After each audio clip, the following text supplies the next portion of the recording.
Distinguished delegates, respected colleagues, ladies and gentlemen, it is an honor to be here today, and I am proud to have the opportunity to contribute to this IFPRI 2020 conference here in Addis Ababa, Ethiopia, a country that is leading the way in agricultural development in Africa.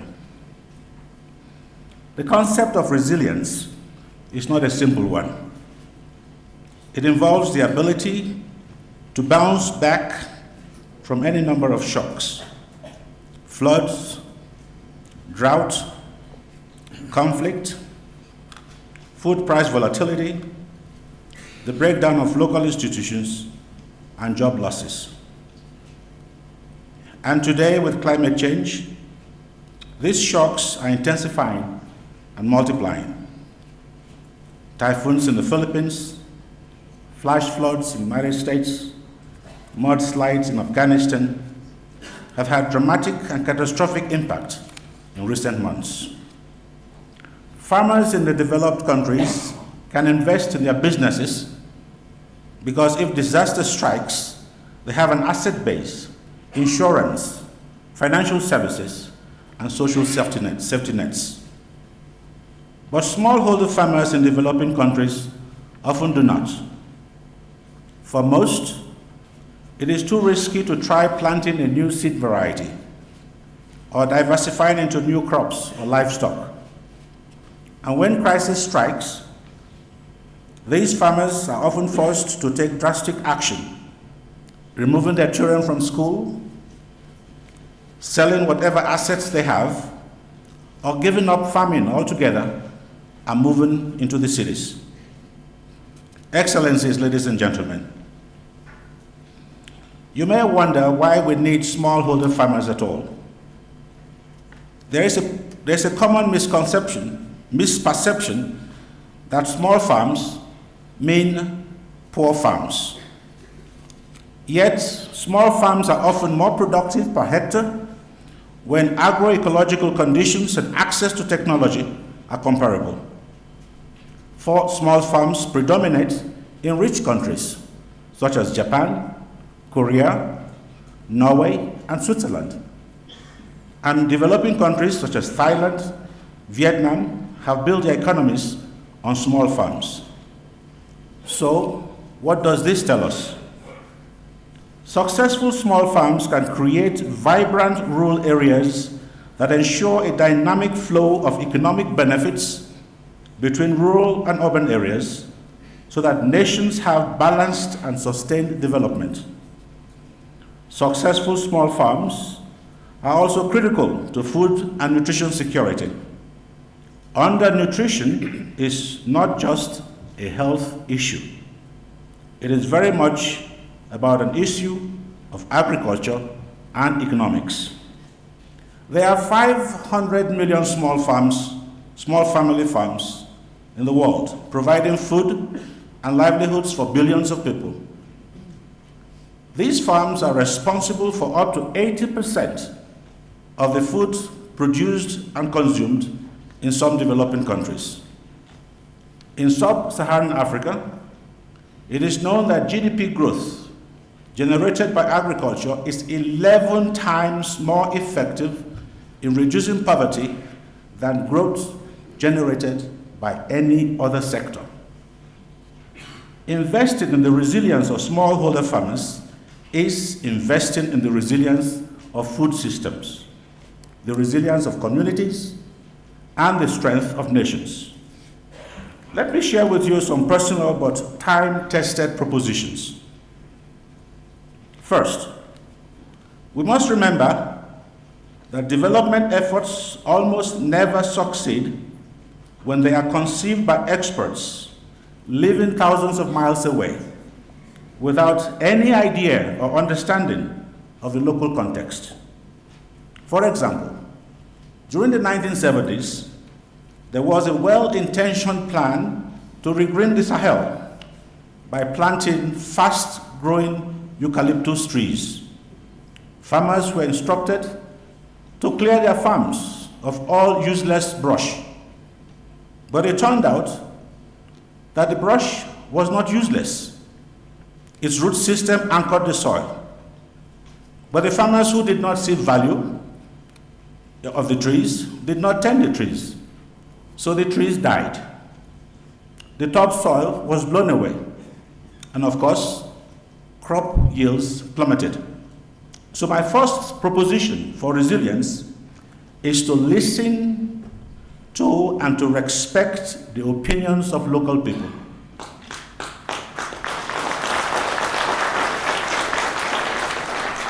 They may not have high levels of formal education, but they know the land and local conditions far better than the development workers who parachute in for a few weeks or some months. My second proposition is possibly the most important of all. Development is not something that we do for people. Development is what people do for themselves. It must start and end from within. Our job as development practitioners is to facilitate the process. Building resilience means building the asset base so people have a cushion to absorb shocks. It means investing in social capital, in financial services, and in land tenure security. Often, resilience is a consequence of successful rural development. Recently, I visited a project in Morocco, which had a new 3-kilometer feeder road. It was intended to reduce transportation costs. It did, but it did much more.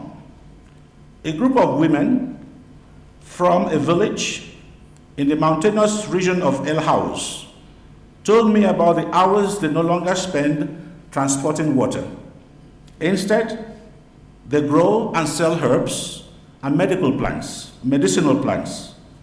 And they have even started a child care facility because they had more time to work and they can now put their children to be cared for while the mothers earn money. And this leads me to my third proposition. Poor people are not looking for charity. Handouts do not build resilience. They increase dependency.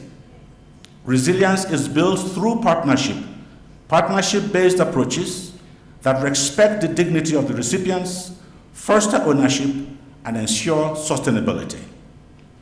We know it is possible to improve smallholder resilience, even in the face of climate change.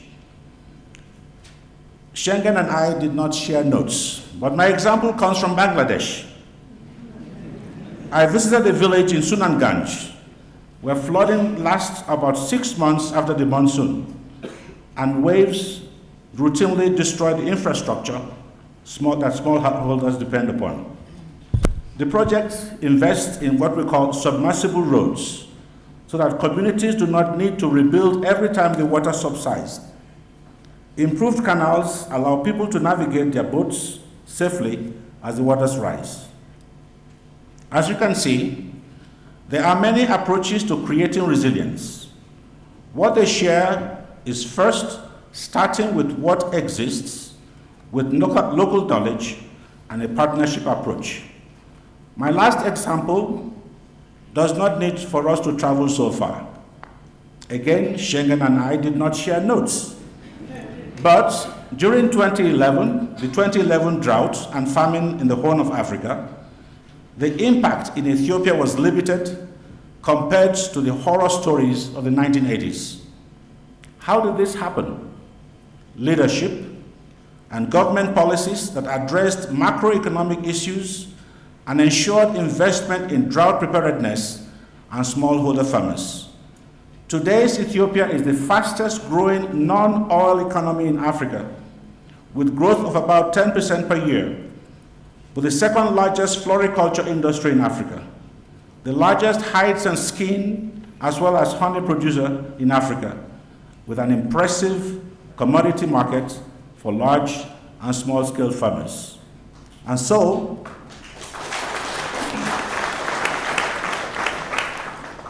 my fourth and final proposition is there is no blueprint to building resilience.